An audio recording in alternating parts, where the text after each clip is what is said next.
जय माता दी। जय माँ कामाख्या। जय श्री महाकाल महाराज। माँ भगवती जगत जननी आद्य शक्ति भवानी आप सबको सुखी रखे, स्वस्थ रखे, प्रसन्न रखे, यश दे, कीर्ति दे और मान सम्मान दे।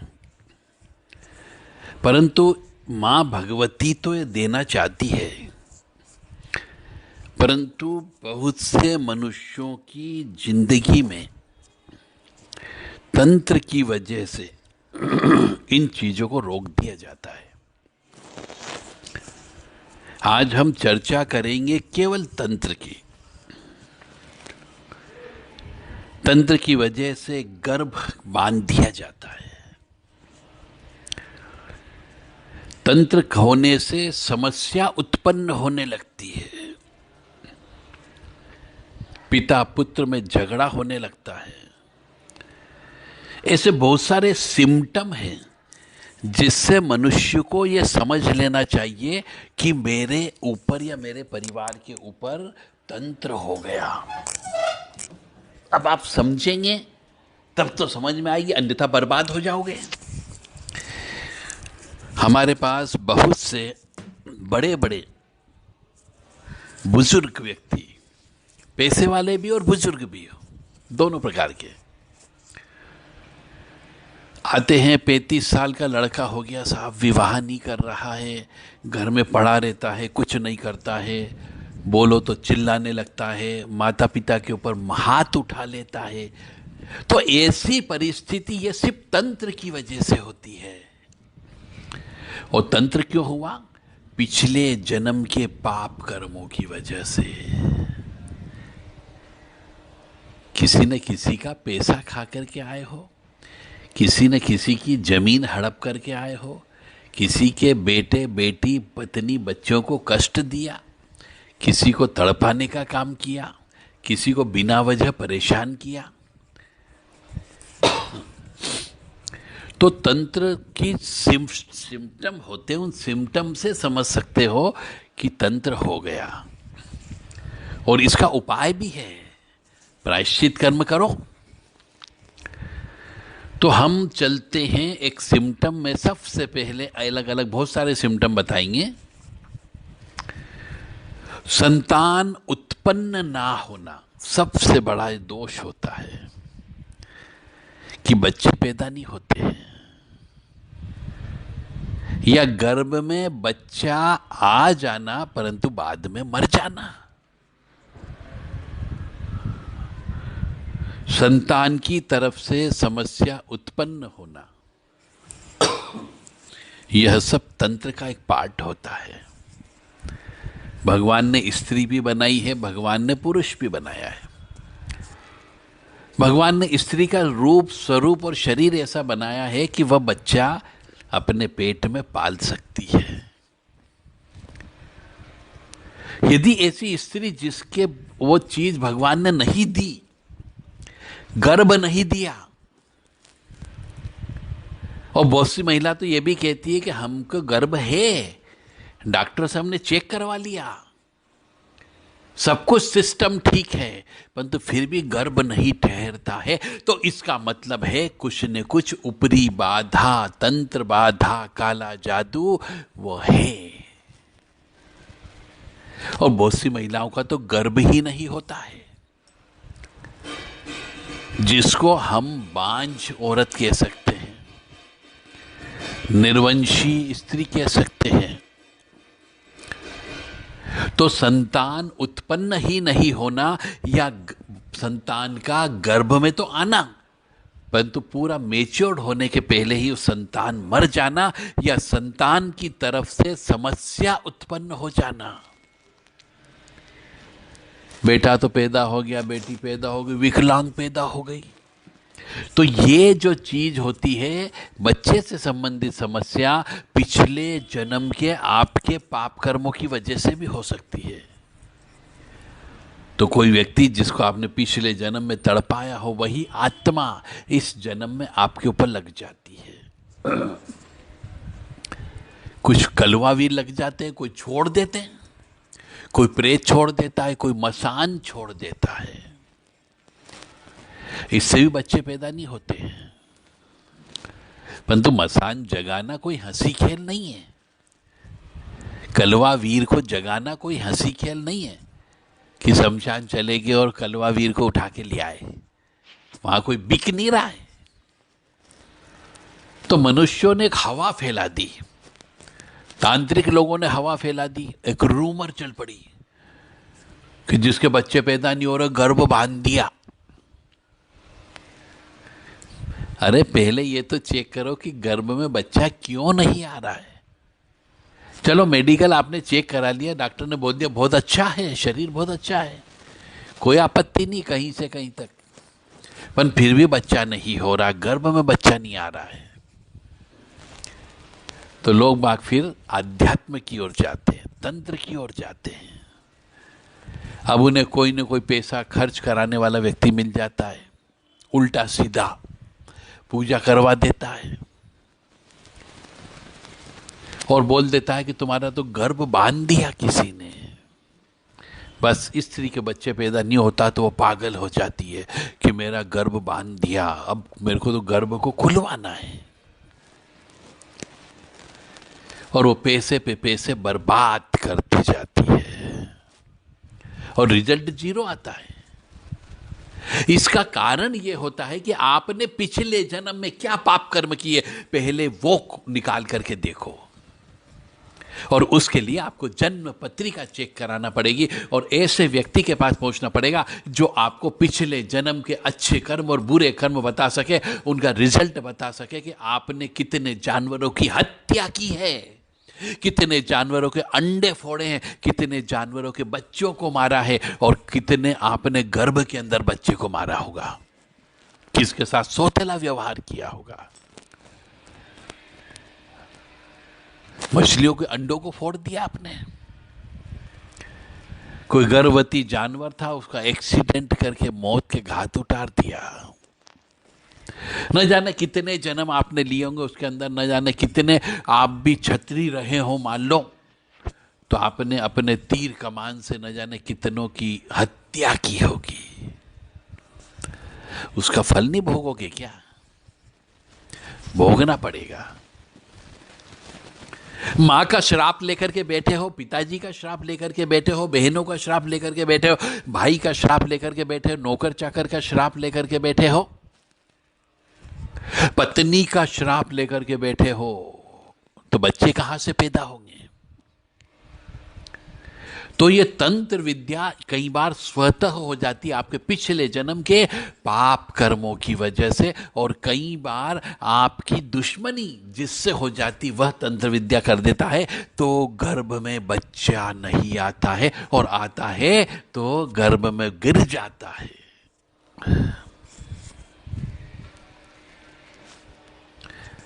तो इसे तंत्र कहते हैं, ये एक सिम्टम है। अब इसका इलाज भी है। मसान को निकालने वाला वही व्यक्ति निकाल सकता है जो मसान की पूजा करता हो। कलवा वीर को वो ही हटा सकता है जिसके पास काली मैया की सिद्धि हो। हर कोई व्यक्ति नहीं हटा सकता। जैसा लोहा लोहे को काटता है, वैसे ही इस तंत्र के अंदर काम करना पड़ता है। तंत्र का आप दूसरा स्वरूप में लेकर के चल रहा हूं, आपको समझने का प्रयास करिएगा, आपकी दिमाग की नसें खुल जाएगी। हो सकता है आपकी प्रगति नहीं हो पा रही हो, आपकी सर्विस नहीं लग पा रही हो, आपका विवाह नहीं हो पा रहा हो, आपके यहाँ बच्चे पैदा नहीं हो पा रहे हो, आपका व्यवसाय अच्छा नहीं चल पा रहा हो, आपका मकान नहीं बन पा रहा हो, या सब कुछ होते हुए भी आपको कुछ न कुछ कमी महसूस होती हो जिंदगी में, तो समझ जाओ तंत्र विद्या हो गई है। अब दूसरा उदाहरण लेके चल रहा हूं मैं। जैसे किसी भी स्त्री या पुरुष के ऊपर कोई मुस्लिम शक्ति लगी हुई है, जिंद कह लीजिए, जिन्नात कह लीजिए, या कोई प्रेत भी है परंतु मुस्लिम प्रेत है, अब 20-26 कह लीजिए। जब ये शक्तियां लग जाती है तो ये बड़ी प्रबल होती है।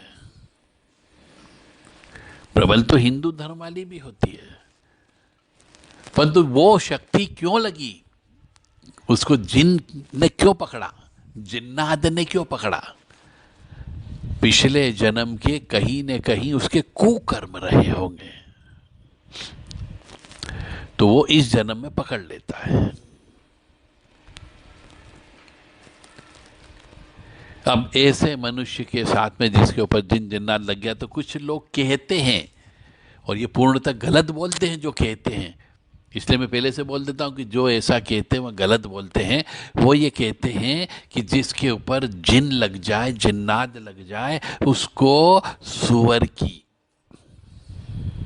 चमड़े का एक तावीज बना करके कमर में बांध दिया जाए तो वो शक्ति शरीर को छोड़ देती है। परंतु उसके पीछे का किसी ने, जिसको अनाड़ी व्यक्ति होगा, अनाड़ी तांत्रिक होगा, भोपा होगा, ओझा होगा, गुनिया होगा, पंडा पुजारी होगा, भगत होगा, जिनको ज्ञान नहीं होगा, वह तो आपको ये तावीज पहना देगा। परंतु उसके पीछे के गुणों को देखो, दुर्गुणों को देखो, आप तावीज तो पहन लोगे, आपको मालूम ही नहीं उसने तावीज के अंदर क्या भर के दे दिया, वो शक्ति को दूर कर दिया। परंतु आपसे दूसरी अन्य शक्तियां सब नाराज हो जाती है, क्योंकि आप सुअर की चर्बी और सुअर का चमड़े का तावीज गले में या कमर में बांध करके रखोगे, तो आपके साथ रहने वाली आपकी कुल देवी, कुल देवता, इष्ट देवता, लक्ष्मी की कृपा, सरस्वती की कृपा, सब आपके घर से आउट, टाटा बाय बाय हो जाएगी। जब घर से चली जाएगी, शरीर छोड़ के चली जाएगी, तो आपकी पूरी जिंदगी की पूजा का जो फल है वह सब निष्प्रभावी हो जाएगा, पानी की तरह बह जाएगा। और यदि वो तावीज आपने ज्यादा लंबे समय तक धारण करके रख लिया, तो ये शक्तियां किसी और का चोला पकड़ लेती है, फिर आपके पास कभी नहीं आती है। यानी पूरी जिंदगी भर की आपकी आध्यात्मिक कमाई पानी की तरह गटर में बह जाती है। फिर आप कितना ही प्रयास कर लो, कितना ही पूजा पाठ कर लो, वो शक्ति वापस नहीं आती है। और बहुत से लोगों को देखा है कि जब सात्विक शक्तियां चली जाती, अन्नपूर्णा चली जाती, लक्ष्मी जी चली जाती है, उसके तावीज के पहनने से तो धीरे धीरे घर के अंदर दरिद्रता आ जाती है। और जब दरिद्रता आ जाती है तो मनुष्य के जीवन में तनातनी, अशांति, कष्ट, दुख, चिड़चिड़ापन, ये सब उत्पन्न हो जाता है। क्योंकि लक्ष्मी है तो वैभव है, लक्ष्मी है तो आनंद है।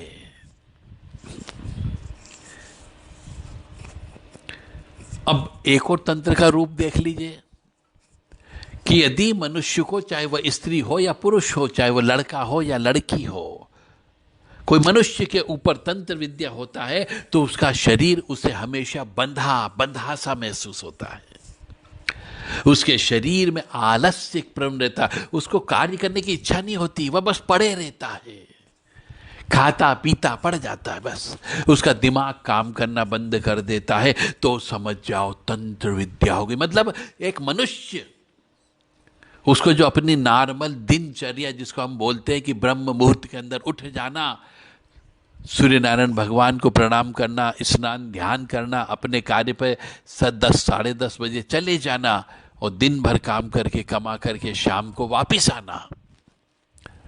जब ऐसी प्रक्रिया यदि वो पूरी नहीं करता है कोई भी मनुष्य, तो समझ जा ऊपरी बाधा उसके ऊपर लगी हुई है, वो उसको घर से बाहर निकलने नहीं देना चाहती। तो जिस मनुष्य के ऊपर इस प्रकार का तंत्र हो जाता है तो उसका शरीर उसे बंधा बंधा सा महसूस होता है, वह आलस्य करने लगता है और उसका दिमाग काम करना बंद कर देता है। तो अब एक और उदाहरण हम आपको दे रहे हैं कि तंत्र हो गया है। शरीर के अंदर बीमारी रहेगी और आप डॉक्टर के पास जाओगे, चेकअप कराने के लिए जाओगे तो कुछ नहीं निकलेगा, आपकी रिपोर्ट सब नॉर्मल आएगी। तो यह तंत्र की अगली पहचान है। यदि मनुष्य को दर्द हो रहा है और उस जगह जाकर के डॉक्टर के पास जाकर के वो दर्द के कारण को पूछना चाहता है और टेस्ट भी कराता है, परंतु दर्द महसूस नहीं होता है उस समय पे और नहीं रिपोर्ट में कुछ नहीं आता है, तो समझ जाओ ऊपरी बाधा, तंत्र बाधा, काला जादू हो गया है। इसका भी तोड़ है। कई बार चौकी लगा दी जाती है, मूठ चला दी जाती है, पुतली तंत्र कर दिया जाता है, तो भी मान करके चलें कि मनुष्य के जीवन में तंत्र विद्या हो गई है। अगला तंत्र है, उसका रिजल्ट बता रहा हूं मैं। यानी मनुष्य, एक ऐसा मनुष्य जो कितना ही खाए पिए उसके शरीर पर नहीं लगता हो, वो दुबला पतला का दुबला पतला ही रहता हो, हमेशा सुखिया मसान। यदि लग जाता है तो मनुष्य बचपन से लेकर आखिरी तक, जवानी तक, विवाह होने तक, बच्चे होने तक दुबला पतला ही रहता है। तो उसको कितना भी खिलाए पिलाए जाए, कुछ भी खिला पिला दो, उसके शरीर को नहीं लगता, उसके अंगे नहीं लगता है, उसका शरीर दुबला पतला रहता है और धीरे धीरे उसका शरीर का रंग पीला पड़ने लगता है। तो समझ जाओ ऊपरी बाधा लगी हुई है। यदि किसी मनुष्य को, चाहे स्त्री हो या पुरुष हो, उसको गलत स्वप्न आते हो, बुरे स्वप्न आते हो, डरावने स्वप्न आते हो, और विशेष तौर से महिलाओं को, महिलाओं के साथ में गलत हरकत होती हो, महिलाओं के शरीर पर कुछ ऐसा सिम्टम महसूस होता है उनको कि उनके शरीर को कोई अदृश्य शक्ति हाथ लगा रही है, तो भी समझ जाओ कि ऊपरी बाधा लगी हुई है, तंत्र बाधा लगी हुई है, काला जादू हो गया है। घर के अंदर किसी कोने से अजीबो गरीब आवाजें आती हो, हमें अकेले रहते घर में तब ऐसा महसूस होता है कि घर में कोई न कोई है, कोई न कोई घूम रहा है। कभी बर्तन गिर जाते हैं, कभी इलेक्ट्रिसिटी का बल्ब गिर जाता है, कोई तस्वीर गिर जाती हो, या फिर रात को घर की गेट पर कोई आवाज लगाता हो, ये गेट को बजाता हो, पर जाके खोल के देखते हैं तो वहां कोई भी नहीं मिलता हो, तो समझ जाओ कोई न कोई ऊपरी बाधा, तंत्र बाधा, काला जादू, नजर दोष, टोना टोटका हो गया है। आपको इतनी गहराई से इस चीज को समझना होगा, तब सिम्टम समझ में आएंगे कि वास्तव में तंत्र है। और जिसके ऊपर तंत्र हो जाता है, चाहे लड़का हो या लड़की हो, यदि उसकी आंखें नॉर्मल आंखें नहीं हो, उसकी आंखें नशीली आंखें लगती हो, यानी एक नशीली आंख का मतलब होता है एक आकर्षण करने वाली आंखें हो, एक वशीकरण शक्ति वाली आंखें हो, और कभी कभी बीमार भी रहता हो और शरीर की बीमारी खत्म नहीं होती हो, तो आप समझ जाओ ऊपरी बाधा, तंत्र बाधा, काला जादू लग चुका है।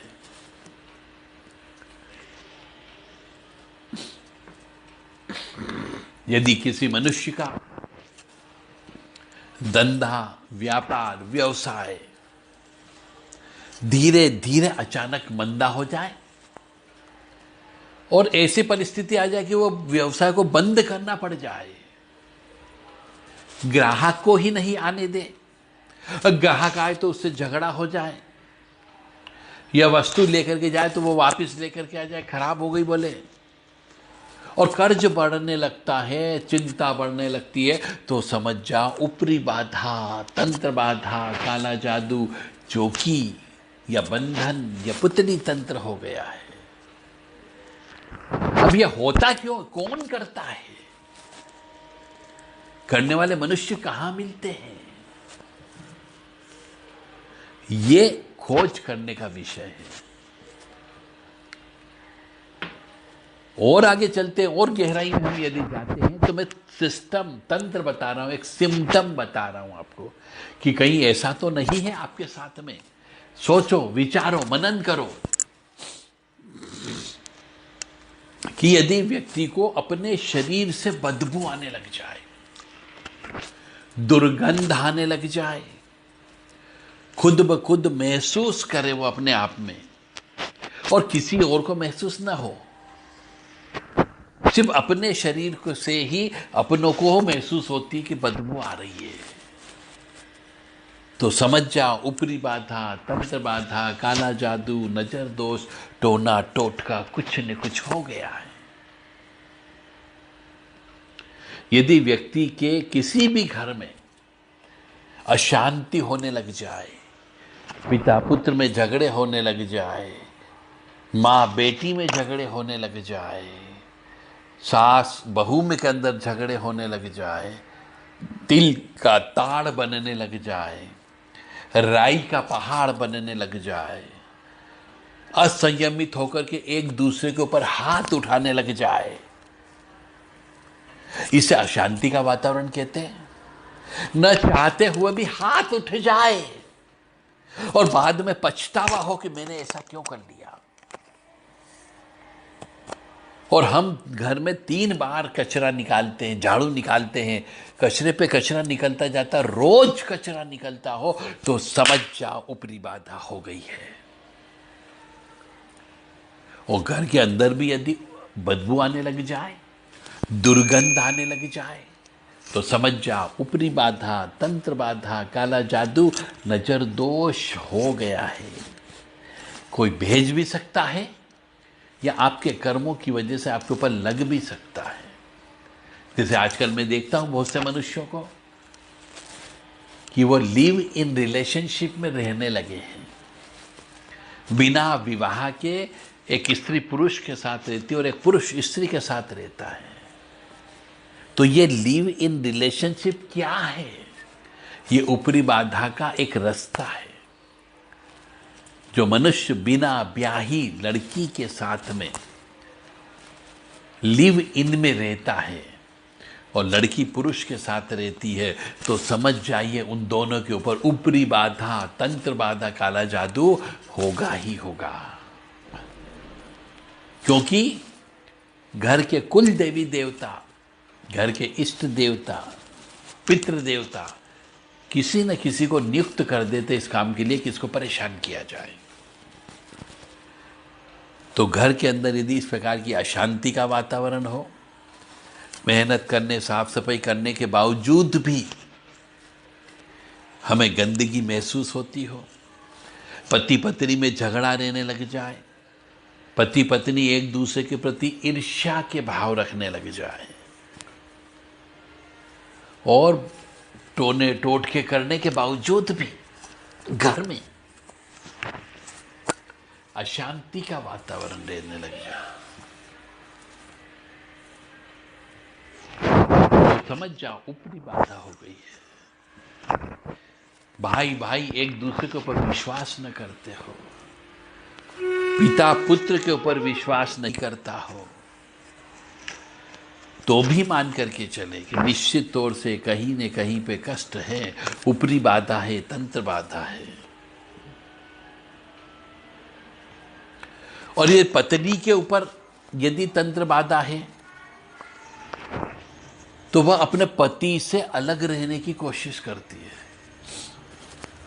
और पति पर तंत्र है तो पति अलग रहने की कोशिश करेगा।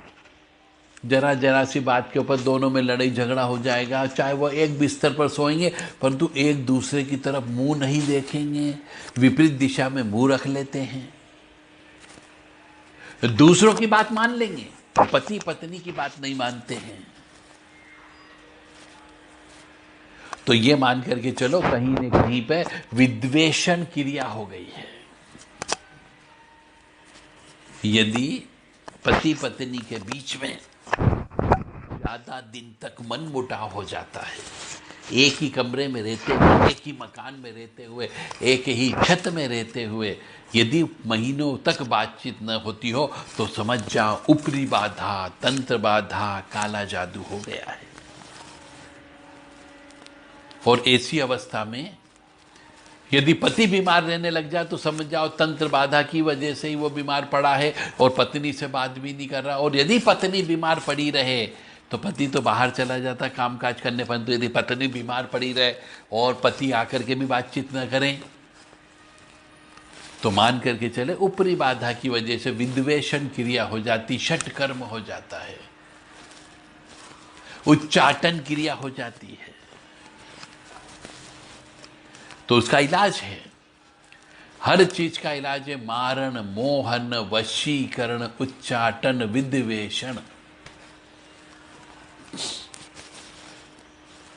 हर चीज का इलाज है। बशर्ते है कि आप उस चीज को समझो कि ऐसा क्यों हो रहा है। सिम्टम, स्वप्न कैसे आ रहे हैं उस पर डिपेंड करेगा आपको स्वप्न आया क्यों। सबसे बड़ा प्रश्न आता है कि स्वप्न नहीं आना चाहिए। यदि स्वप्न आने लग जाए तो समझ जाओ कोई न कोई शक्ति, चाहे वो धनात्मक हो, ऋणात्मक हो, नकारात्मक हो या पॉजिटिव हो या नेगेटिव हो, वो शक्ति का खेल चलता है। यदि आपकी संपत्ति धीरे धीरे बिकने लग जाए तो भी समझ जाओ कि ऊपरी बाधा, तंत्र बाधा, काला जादू हो गया है। अरे बाप दादा की प्रॉपर्टी, मकान, प्रॉपर्टी, जमीन जायदाद, कुआं, यदि ये आप बेचो तो पितृ का श्राप लगता है। इसका मतलब कहीं न कहीं पे ऊपरी बाधा, तंत्र बाधा ने आपको प्रभावित कर रखा है। आपको तो उनकी संपत्ति को और बढ़ाना चाहिए। तो यदि आपकी संपत्ति धीरे धीरे बिकने लग जाए, अचानक भयंकर नुकसान हो जाए, कर्ज बढ़ने लग जाए, मन अशांत रहने लग जाए और एक दूसरे के ऊपर परिवार से विश्वास उठ जाए,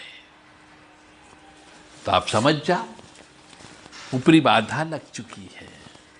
परंतु आप विश्वास नहीं करते क्योंकि आप बहुत ज्यादा पढ़े लिखे हो, आपने इंग्लिश मीडियम से पढ़ा है ना, आपने कहा रामायण जी पढ़ी है, कहा आपने भागवत जी पढ़ी है, कहा आपने हिंदू संस्कार, संस्कृति, परंपरा, रीति रिवाज पढ़े हैं और ज्ञान लिया है।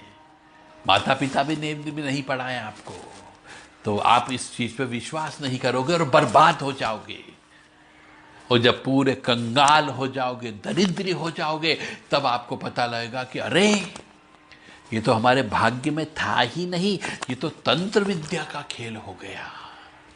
तब तक बहुत देर हो चुकी होती है, एक दो व्यक्ति निपट चुके होते हैं और ठन ठन गोपाल हो जाते हो।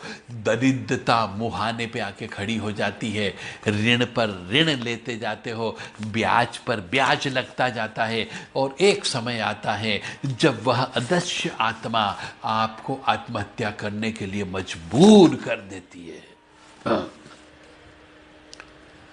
तो इस तंत्र को समझने का प्रयास करें। मैं बार बार आपको समझाने का प्रयास करता हूं कि यदि कोई मनुष्य जवानी में बर्बाद हो रहा है तो कहीं वशीकरण तो नहीं है। कभी पुरुष स्त्री के ऊपर वशीकरण करता है, कभी स्त्री पुरुष के ऊपर वशीकरण करती है। कई बार एक साथ लिव इन में रहने के बाद में जब अलग अलग रहने की नौबत आती है तो जो अलग होता है वह तंत्र करवा देता है और उस लड़के को पागल कर देता है, या लड़का करवाता है तो लड़की पागल हो जाती है, क्योंकि फिर उसका कुल देवी देवता उसका साथ नहीं देते, क्योंकि उसने तो अपनी इस जवानी को बेआबरू कर दिया। तो कुल देवी देवता दोनों को मारते हैं, पितृ देवता दोनों को मारते हैं। अब उनकी जिंदगी बर्बादी होने लगती है और अंत एक समय के बाद में मृत्यु के आगोश में समा जाते हैं। यदि घर की इलेक्ट्रॉनिक चीजें घर की इलेक्ट्रॉनिक घड़ी हो गई, टेबल लैंप हो गया, वाटर कूलर हो गया, या और भी कोई इलेक्ट्रॉनिक आइटम। आजकल तो हम इलेक्ट्रॉनिक आइटम पे बहुत ज़्यादा डिपेंड हो गए हैं। घर के अंदर हमने राहु ही राहु को बुला के रख लिया। वॉशिंग मशीन देखो तो इलेक्ट्रिक है, खाना बनता है वो भी इलेक्ट्रिक है, कूलर में सोते इलेक्ट्रिक है, एसी में रहते इलेक्ट्रिक है, मोबाइल भी इलेक्ट्रिक में ही आता है। ये सब राहु हमने घर के अंदर बुला बुला करके हम राहु के का सपोर्ट लेकर के जिंदगी जी रहे हैं। तो निश्चित तौर से ऊपरी बाधा, तंत्र बाधा, काला जादू, नजर दोष, चोक, मुठी, दीथ, ये सब लगने की संभावना होती है। तो ये घर की यदि इलेक्ट्रॉनिक चीजें खराब होना शुरू हो जाए, नुकसान अधिक होने लग जाए, तो अजीबोगरीब चिंता भी हमें उत्पन्न होने लगती है, घबराहट महसूस होने लगती है। तो समझ जाओ, ऊपरी बाधा, तंत्र बाधा, काला जादू, नजर दोष, चौकी, मुठ, पुतली तंत्र, कुछ न कुछ अवश्य हो गया है। यदि किसी घर में बीमारियां पीछा ही नहीं छोड़े, एक न एक व्यक्ति हमेशा बिस्तर पे पड़ा रहता हो, और जितना भी हम धन कमाते हैं वो धन हमारा डॉक्टरों के पास चला जाता हो, व्यर्थ का खर्च हो जाता हो, गोली दवाई लाने में खर्च हो जाता हो, तो ये मान करके चले तंत्र विद्या हो गई है। मतलब एक तरीके से मनुष्य इस तंत्र विद्या की वजह से दलदल में फंसता जाता है। एक समस्या हल नहीं हुई कि दो समस्या खड़ी हो जाती है, फिर दो को हल करते करते तीन समस्या खड़ी हो जाती है। इसे दलदल कहा जाता है। तंत्र विद्या की वजह से पढ़ाई लिखाई काम नहीं करती है, समय के ऊपर दिमाग काम नहीं करता है, परीक्षा देने जाते हैं पर बीमार पड़ जाते हैं। तो इन सब समस्या का इलाज जप भी है, तप भी है, हवन भी है और दान धर्म भी है। तो मनुष्य चाहे तो इस शरीर के माध्यम से तंत्र विद्या सीख करके, साधना सीख करके, किसी गुरु सानिध्य में रह करके साधना सीख करके अपनी तंत्र विद्या को खुद हटा सकता है, पर करना प्रयास पड़ेगा। यानी कि एक अग्नि देव जिसको हम या जल जल प्रज्वल अग्नि रूपाय ओम होम रीम सिम ज्वाला देवी नमो नमः, जो अग्नि है, ओम अग्नि अग्नि ज्योतिर अग्नि स्वाहा सुर ज्योति ज्योति स्वाहा अग्नि वर्चो ज्योति वर्चो स्वाहा सुर ज्योति ज्योति स्वाहा अग्नि वर्चो ज्योति वर्चो सूर्य ज्योति ज्योति स्वाहा। तो ये अग्नि देव के अंदर एक ऐसी शक्ति है जिससे हम हर प्रकार की शक्ति को ग्रहण कर सकते हैं, और वो आग हमारे इस सीने के अंदर आत्मा रूप के अंदर प्रज्वलित है। हम उस अग्नि में हर प्रकार की समस्याओं को भस्म कर सकते हैं।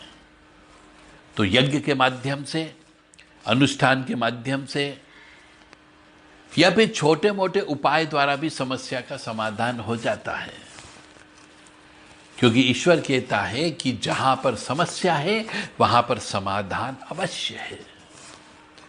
तो घबराओ मत, प्रभु पे विश्वास रखो, ईश्वर पे समर्पण कर दो, तो निश्चित तौर से कहीं न कहीं पे रास्ता अवश्य निकलेगा। यदि आप सीना तान करके भगवान के सामने खड़े हो, क्योंकि आपने जिंदगी भर तो कभी पूजा पाठ करी नहीं, आप पैसा कमाने में लगे रहे, नोट छापने में लगे रहे, पढ़ाई करने में लगे रहे, जब कष्ट आया उसमें भी आप बर्बाद हो गए, उसके बाद ईश्वर की याद आती है।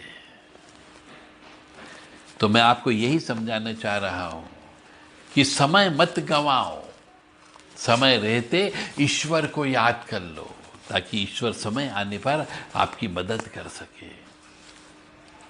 और ईश्वर कहता है कि तू वह कर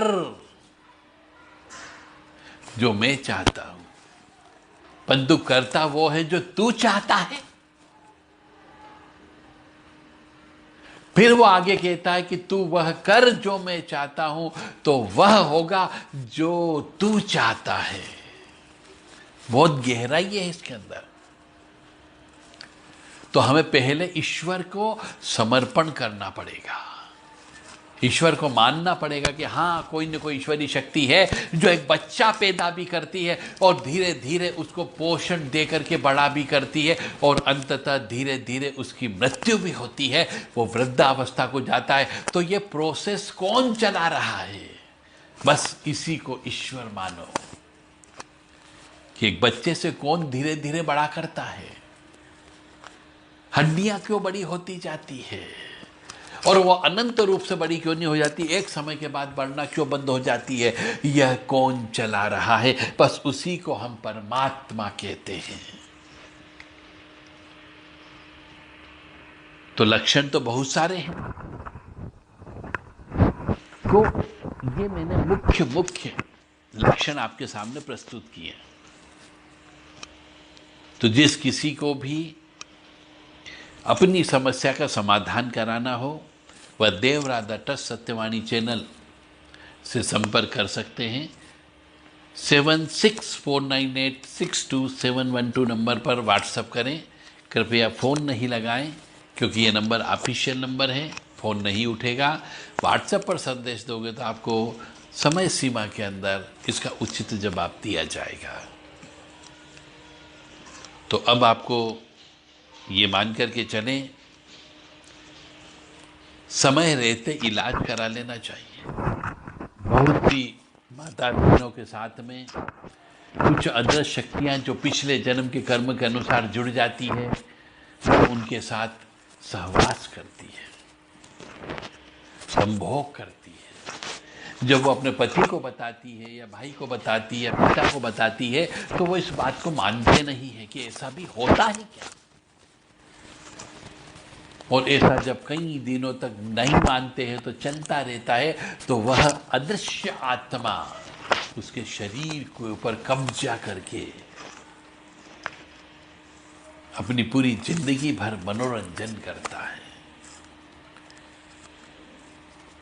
तो आप पढ़े लिखे हो, समझदार हो, भगवान ने ज्ञान दिया है, बुद्धि दी है, सुनने समझने के लिए कान भी दिए हैं, दिमाग भी दिया है। तो यदि किसी आपके परिवार में किसी स्त्री के साथ में ऐसा हो रहा हो, तो वो बोल रही है, उस पर विश्वास करो, उसका इलाज करवाओ। अन्यथा कभी कभी वो इतना क्रोध करेगी कि तुमसे संभल नहीं सकती, साक्षात चंडी बन सकती है, चामुंडा बन सकती है। और उस अदृश्य शक्ति का प्रभाव यदि बेटा बेटी उत्पन्न होते हैं तो उन पर भी पड़ता है, इसलिए उसकी मुक्ति करा देनी चाहिए। जय माता दी, जय मां कामाख्या, जय श्री महाकाल महाराज। अब तंत्र की वजह से बहुत से लोगों के यहाँ पर कष्ट चलते रहते, समस्या चलती रहती, परेशानी चलती रहती है, खर्चा तो लगा ही रहता है, व्यक्ति ऋणी हो जाता है, परंतु तो ईश्वर के पास नहीं जाता है। तो आपको ईश्वर के पास जाना है। रोजाना घर के मुख्य दरवाजे पर 2 दीपक लगाओ, एक दीपक लगाओ 4 बत्ती वाला, ओम छम क्षेत्रपालाय नमः, ओम बम भैरवाय नमः, ये बोलते हुए, और एक घी का दीपक लगाओ महालक्ष्मी के नाम से, ओम श्रीम श्रीय नमः, या ओम महालक्ष्मी नमः, या फिर ओम श्रीम रीम श्रीम कमले कमलालय प्रसीद प्रसीद श्रीम रीम श्रीम ओम महालक्ष्मी नमः, ये बोलते हुए 2 दीपक रोजाना लगाओ, तो धीरे धीरे समस्या का हल होगा। परंतु इसकी पोटेंसी बनाना पड़ेगी। रोजाना घर के अंदर घुमा करके हरा नींबू तिराहे चौराहे पे जाकर के काट देना चाहिए। प्रैक्टिकल करो, और सुखी जीवन व्यतीत। मेरा धर्म था आपको ज्ञान देना, मैंने ज्ञान दे दिया। अब इस ज्ञान को लेकर के आप आगे बढ़ोगे या यहीं के यहीं रुके रहोगे और एक कान से सुन दूसरे कान से निकाल? तो मान करके चलिए, भगवान ने जो आपके बारे में नहीं लिखा वो भी उसे लिखने के लिए मजबूर होना पड़ेगा, क्योंकि आपका भाग्य बहुत अच्छा था, परंतु तंत्र विद्या ने उस भाग्य को बिगाड़ दिया, पागल बना दिया और आपको घर में बैठने के लिए मजबूर कर दिया। तो उसकी सजा उस व्यक्ति को मिलती है जिसने तंत्र किया या करवाया। और कई बार जैसे मैं कह रहा हूं, स्वतः तंत्र हो जाता है। जब स्वतः तंत्र हो जाता है तो ये पिछले जन्म के पाप कर्मों का फल होता है, जिसकी वजह से स्त्री को पति सुख नहीं मिलता है, पति को स्त्री सुख नहीं मिलता है, स्त्री की बीमारी लगी रहती है, पैसे पे पैसा खर्च होता जाता है।